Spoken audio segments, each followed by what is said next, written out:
Hello everyone, economics से related इस YouTube channel में आप सभी का दोबारा से स्वागत है। लास्ट वीडियो में हमने व्यष्टि तथा समष्टि अर्थशास्त्र के बारे में देख रहे थे और उसमें हमने देखा था कि रेगनर फ्रिश ने इकोनॉमिक्स को दो पार्ट्स में डिवाइड किया था, व्यष्टि अर्थशास्त्र तथा समष्टि अर्थशास्त्र। फिर हमने देखा था कि व्यष्टि अर्थशास्त्र की डेफिनेशन क्या है, समष्टि अर्थशास्त्र की डेफिनेशन क्या है। उसके बाद हम व्यष्टि अर्थशास्त्र के बारे में डिटेल में अध्ययन करते हुए हम चल रहे थे, जिसमें हमने बताया था कि जो व्यष्टि अर्थशास्त्र है, ग्रीक भाषा का जो शब्द है माइक्रोस, उससे लिया गया है, जिसका अर्थ होता है लघु। और फिर हमने बताया गया था कि इसमें किस तरीके से किस चीज़ का अध्ययन किया जाता है। फिर हमने कहा था कि इसमें ऐसा नहीं है कि केवल एक इकाई का अध्ययन किया जा रहा है, इसमें बाजार मांग वक्र का भी अध्ययन किया जाता है। फिर उसके बाद हमने व्यष्टि अर्थशास्त्र के बारे में कुछ छोटी मोटी चीज़ें देखी थी, आप देख लीजिएगा हमने क्या क्या देखा था। आज के इस वीडियो में हम व्यष्टि अर्थशास्त्र के क्षेत्र के बारे में अध्ययन करेंगे कि जो व्यष्टि अर्थशास्त्र का स्कोप है वो क्या है। सबसे पहले हम देखते हैं कि व्यष्टि अर्थशास्त्र में मांग के सिद्धांत का अध्ययन किया जाता है। इसमें देखते हैं कि किसी वस्तु की मांग कैसे निर्धारित होती है। इसमें यह अध्ययन किया जाता है कि एक उपभोक्ता अपनी आय को किसी वस्तु पर किस प्रकार से खर्च करता है।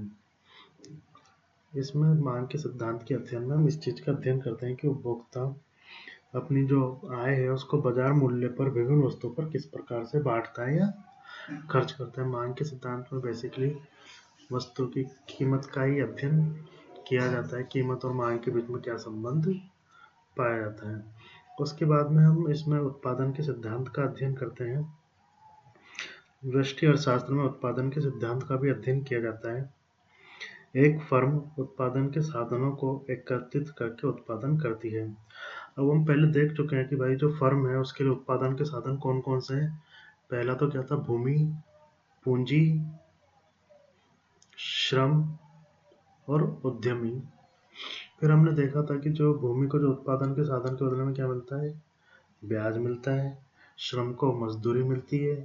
पूंजी को क्या मिलता है, ब्याज मिलता है। तथा उद्यमी को लाभ मिलता है। तो इसमें हमने देखा था कि जो भी एक फर्म है उत्पादन के साधनों को एकत्रित करके उत्पादन करती है। इससे संबंधित उत्पादन फलन तथा उत्पादन के नियमों का अध्ययन उत्पादन सिद्धांत में किया जाता है। ठीक है, उत्पादन सिद्धांत में हम उत्पादन फलन और इससे संबंधित जो भी सिद्धांत होते हैं उत्पादन संबंधित, उसका हम इसमें अध्ययन करते हैं। फिर आता है कीमत निर्धारण का सिद्धांत, थ्योरी ऑफ प्राइस डिटर्मिनेशन। व्यष्टि अर्थशास्त्र में कीमत निर्धारण सिद्धांत का भी अध्ययन करते हैं। उत्पादित वस्तुओं को विभिन्न परिस्थितियों में खरीदा व बेचा जाता है, जैसा कि पूर्ण प्रतियोगिता तथा एकाधिकार में वस्तुओं की कीमत निर्धारण से संबंधित समस्याओं का अध्ययन कीमत निर्धारण सिद्धांत में किया जाता है। इस सिद्धांत में मांग तथा पूर्ति की दशाओं का विश्लेषण किया जाता है। तो आप इसमें इतना याद रख लेना, अभी तो ये पूर्ण प्रतियोगिता, एकाधिकार वगैरह ये अपन आगे की देख लेंगे, लेकिन कीमत निर्धारण के सिद्धांत में आप इतना याद रख लेना कि किसी वस्तु की कीमत का निर्धारण किस तरीके से किया जाता है, उसका हम इसमें अध्ययन करते हैं। तथा जो भी किसी वस्तु की मांग है और पूर्ति है या सप्लाई है, उसका हम इसमें विश्लेषण करते हैं। तो पहला तो हमारा क्या है, मांग का सिद्धांत, जिसमें कीमत, वस्तु की कीमत और मांग के बीच संबंध देखा जाता है। उत्पादन का सिद्धांत कि किसी वस्तु का किस तरीके से उत्पादन किया जा रहा है। तीसरा, कीमत निर्धारण का सिद्धांत कि किसी भी वस्तु की कीमत का निर्धारण किस तरीके से होता है। मांग व पूर्ति के सिद्धांत का इसमें अध्ययन किया जाता है। चौथा जो हमारा इसका क्षेत्र है वह है साधन कीमत सिद्धांत या थ्योरी ऑफ फैक्टर प्राइसिंग। हम देखते हैं वस्तुओं के बेचने से जो आय प्राप्त होती है उसका उत्पादन के साधनों में साधन कीमत अर्थात मजदूरी, ब्याज, लगान आदि के रूप में बंटवारा कर दिया जाता है।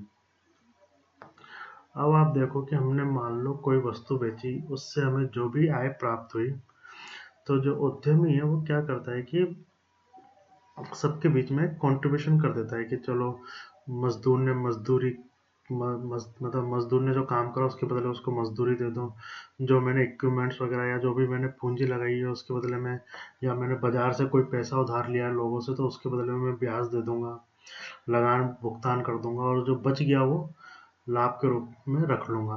तो इस प्रकार से इसमें फैक्टर प्राइसिंग, मतलब जो भी हमारे फैक्टर्स जो हमने देखे हैं, जो भी उत्पादन के साधन हैं, जैसे भूमि, पूंजी, श्रम, उद्यमी की उनकी कीमत के, मतलब उनकी जो फैक्टर को जो हम प्राइसिंग देते हैं, या जो हमने पहले डिस्कस कर दिया था कि जो साधनों की जो कीमतें होती है उसका इसमें अध्ययन किया जाता है।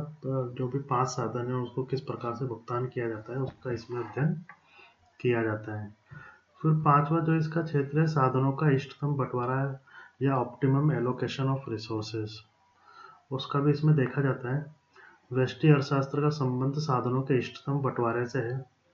अर्थशास्त्र में यह अध्ययन किया जाता है कि अर्थव्यवस्था में कितनी कुशलता के साथ उपभोक्ता तथा उत्पादक में साधनों का बंटवारा हो रहा है। साधनों के बंटवारे की स्थिति में उपभोक्ता फर्म संतुलन की स्थिति में होते हैं, अतएव इनमें संतुलन की शर्तों का भी अध्ययन किया जाता है। बेसिकली वैसे तो हम इन सब के बारे में पहले देख ही चुके हैं। साधनों का इष्टतम बंटवारा इसके नाम से ही दिख रहा है कि साधनों का कुशलतम बंटवारा हम किस तरीके से करते हैं, उसका अध्ययन भी इसमें हम करते हैं। ये एक चैप्टर ही है वैसे तो, ये सब हमारे हम आने वाले वीडियो में एक एक चैप्टर के बारे में पढ़ेंगे जब भी, और इनके बारे में डिटेल से देख लेंगे। फिर लास्ट में जो इसका है क्षेत्र वह है कल्याण अर्थशास्त्र या वेलफेयर इकोनॉमिक्स। व्यष्टि अर्थशास्त्र के अंतर्गत कल्याण अर्थशास्त्र का भी अध्ययन करते हैं। कल्याण अर्थशास्त्र एक आदर्श अर्थव्यवस्था की परिभाषा देने का प्रयास करता है कि एक जो आदर्श इकोनॉमिक की जो हम बात करते हैं उसकी ये परिभाषा देता है। इसका संबंध लोगों के उपभोक्ता तथा उत्पादकों के रूप में कल्याण में वृद्धि करने से है, कि लोगों का अधिकतम मैक्सिमम जो वेलफेयर है या कल्याण है वो किस तरीके से किया जाता है। तो बेसिकली माइक्रो इकोनॉमिक्स में हम 6 चीज़ों का अध्ययन करते हैं। वैसे तो 6 से ज़्यादा भी होते हैं, लेकिन मोटा मोटी हम देखें तो इसमें 6 चीज़ों के बारे में अध्ययन करते हैं।